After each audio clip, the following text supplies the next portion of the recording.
Okay, here's my new Triton router. This is the 3.5 horsepower one that I got from Busy Bee Tools, and I'm looking for advice on whether this is a warranty issue, a return issue, or what. Anyways, it's a long story how I ended up with this thing, but a couple things are bugging me. The first is this is the plunge lock. While working, I've had this thing come loose, despite putting a fair amount of pressure on that thing.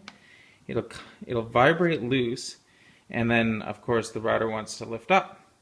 This isn't a big deal. It's not a safety issue really, in my opinion, but it is annoying. It happened to me, I think, at least one time, probably two.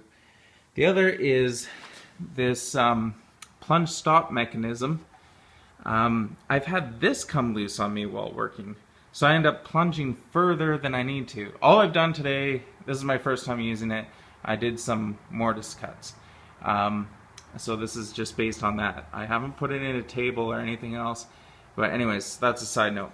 So anyways, this thing comes loose. The other thing is this thing's supposed to be spring-loaded. You can see I just unloosened it, and I don't know, and then finally the third thing is when it does kind of go down, it doesn't line up with the turret. It's supposed to go over that turret, whatever you call it, and it doesn't want to. So that's really annoying. That was kind of a nice feature that I liked about this thing. There, it's kind of sprung down. There, it's got a little bit of spring now. But see how it's not dropping down onto that turret the way it's supposed to. Anyways, so sometimes I've had it spring, sometimes it doesn't. But this is the major issue, guys.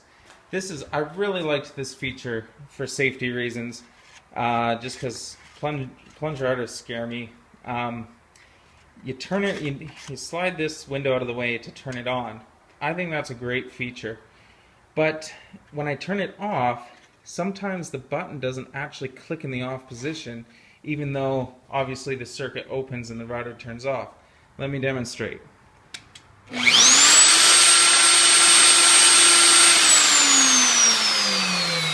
I've got a lot of pressure on there right now, but it actually hasn't switched off. Watch.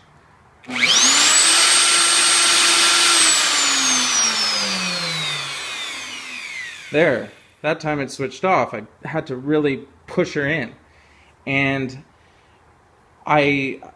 multiple times while routing, I found that happened to me. I put my finger on there and I realized, wait, that button isn't all the way in, so I gave it the rest of the push and the router turned off for me, no problems. But in one situation, I finished routing my mortise, I lifted up, hit the off button, thought I was off, let go of the button, thankfully still had my hands on the router, it turned back on me, and that to me is a major safety issue.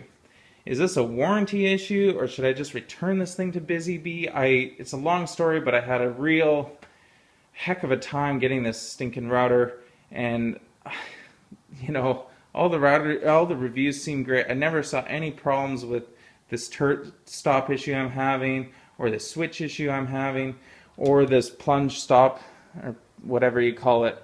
That's less of an issue to me, but everything else seems to work great. I understand the rack and pinion plunging. The fence works great, like the edge guide, I mean, all that stuff. So let me know your thoughts. Thanks.